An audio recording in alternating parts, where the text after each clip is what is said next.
grassroots level. It's now there is no question about treating diabetes. Now there is a big iceberg. You can just see the tip of the iceberg right now. India is world capital of diabetes. If you take 5 diabetics in India, 5 diabetics, every 5th diabetic is Indian. So we know that this is the medical, social, financial load of diabetes we have on our society. So first thing is grassroots correction. I feel that some nutritional programs, educational programs should be conducted on the school and college levels, because there is the basic beginning of the food habits and the exercise. Nowadays in the schools, the physical education periods are very less. Now that is the responsibility of school, that they have to increase the hours of physical exercises, because when child comes home, he is busy in tuition and watching TV and I don't know what, and because of lack of places and lack of safety also, children are not going out too much. So it should be on the grassroots level. What about the finance minister imposing 5% taxes on Pepsi and Coke and rather for all sugar beverages? That will not. It will. Yes, but I don't think it will make much of a difference. People, if they want to spend, they will spend. Fine. Now, doctor, before we get into the nitty-gritties of it, can you also tell us post-pregnancy, when it comes to breastfeeding, how is that related to gestation diabetes? See, breastfeeding has obviously a lot of good effects, and it is advisable to all mothers, whether you are diabetic or non-diabetic. But breastfeeding will help mother and that child in two ways. It will help that mother intensely, because the glycemic control becomes stable after breastfeeding the baby. The calorie consumption is more, so it stabilizes your sugar.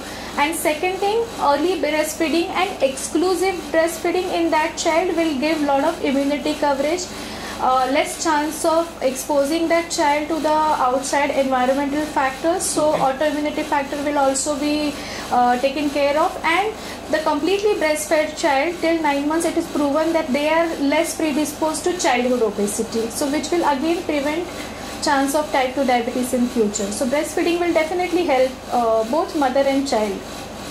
Is it only for the first 9 months, or it could be even longer for that? It can be longer for that, but after 9 months, see, you have to introduce some outside food after 9 months. So exclusive breastfeeding would be for 7 to 9 months only. Okay. More than that, the breastfeeding will not have so much of advantage, I would say.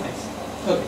Doctor, what is the role of men? This is another very often asked question through emails, where the partners want to know how can they help their partner, their female partners from getting GDM. What would your advice be to men? After she gets right from conception to pregnancy. Right from conception, you're saying. Okay. When GDM is diagnosed, it is a big trauma to the family, I understand, but it is a biggest trauma to that pregnant lady also, because pregnancy is a situation of stress itself, and we Indians, we stay in a joint family most of the time. There are a lot of traditional cultural beliefs.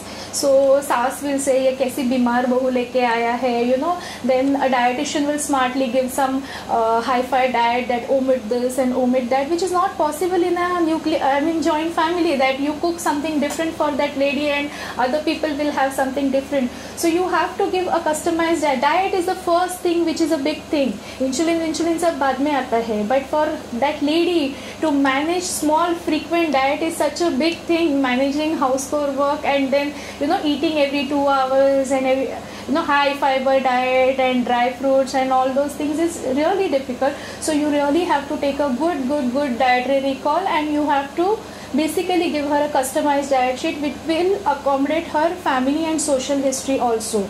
So husband has to be very supportive in this particular diet area. It looks very insignificant. Because yes. Then the additional cost. Additional cost comes to the investigation. Even if she doesn't go on insulin, she needs to monitor herself, because GDM is mainly about monitoring the sugars. SMBG again has a big SMBG means what? Self-monitoring of blood glucose on glucometer. So that additional cost of SMBG, then insulin, obviously if it comes in picture, the cost of insulin, insulin injection, taking insulin injection first, that thing is very traumatic to that lady. So teaching her about the insulin technique and everything. So husband has to be very, very supportive. In any pregnancy, husband has to be supportive, but diabetic pregnancy, he has to be more, sympathetic. Okay, we'll get into that self-monitoring of glucose and self-administration of insulin in a bit. But before that, doctor, at what stage of pregnancy is the glucose tolerance taken for detecting? Yeah, it's a very good question. Usually, gestational diabetic test, GD, what we call it OGTT, oral glucose tolerance test, which used to be performed in 24 or 28 weeks of gestation, because that is the time when actually, your sugars can start going up. But nowadays, DIPSI, that is diabetes in India study group, they have decided that all Indian women should be screened for diabetes. That is the first thing. Previously, the criteria was the patient has to be obese, or maybe she has to have a type 2 diabetes, parental history, first degree relative, or central obesity, or previous IUFD, or large baby. But nowadays that criteria is gone. All Indian women should be screened. Ideally, now I'll give you this. You also see women who are not obese and yes. See, it's not obesity, it's the visceral fat which causes problems. So a woman may be lean, but she may be having a lot of visceral fat which causes insulin resistance. See, believe me, first one thing I want to clear is pregnancy is not state of insulin deficiency. Pregnancy is a state of insulin resistance. So visceral fat is something, and this needs to be told to your patients. They feel that insulin injection lene ka matlab mera insulin khatam. It's not like that. You have to tell them that you have a lot of insulin in your body. It's just that because of your pregnancy, it is not acting or maybe not sufficient. That is why we are giving extra insulin.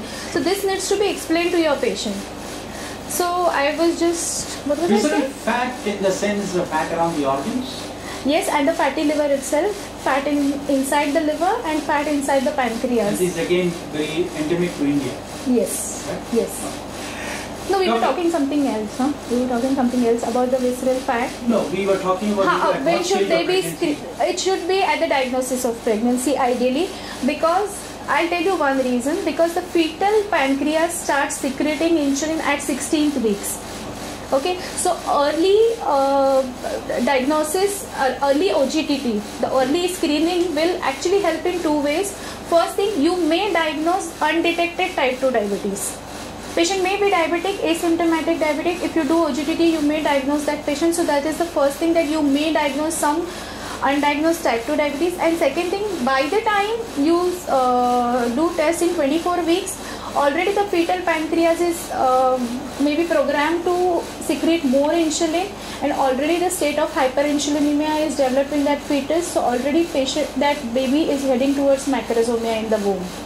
So this is one thing. So DIPSI guideline says OGTT test at the diagnosis all Indian women, and I do follow that, and I recommend gynecologists also to follow that. Nice. Doctor, in a recent report, it was stated that about 200 mgdl is diabetes, between 120 and 140 is GDM, and about 120, between 120 and 140 is decreased gestational glucose tolerance, and between 140 and 200 is GDM. Do you think that in practical, your practical practice, you can actually identify people in these various categories? No, nowadays diagnosing GDM is very simple. Previously there were a lot of classifications like Carpenter-Coustin, WHO, ADA, and lot of confusion whether to give 50 gram glucose, 75 gram glucose, 100 gram glucose. Every day that laboratory person will call you up and ask you kitna dene ka. Now there is universal diagnostic test. You have to give 75 gram glucose, collect blood after 2 hours, and the cutoff is 140. That's the simple thing. 75 gram 140, then GDM. 120 to 140 is gestational impaired tolerance, and less than 120 is normal. How many people actually turn out to be permanent diabetics after GDM? That's a very good question actually. Postpartum follow-up of type 2 diabetes after the delivery is very challenging thing for a gynecologist and diabetologist also. Once the baby is delivered safely, normal healthy baby comes out, there is no monitoring at all, there is no follow-up at all. Maybe after 3 years she will come to you with the second pregnancy with type 2 diabetes developed with 10 kg weight gain. So we all are actually during pregnancy only trying to teach them. There are a lot of initiatives like PPOD clinics by Indian Gynecology Society. So we are having educational activities for the GDM for the future follow-up. But there are, the chances of them developing lifetime, diabetes, type 2 diabetes, the lifetime risk is about 70 to 80%. My last question is about abortion. In what, although it may not be totally your call, but then in what situations do you think GDM mothers are, painfully told to go for abortion because of diabetes?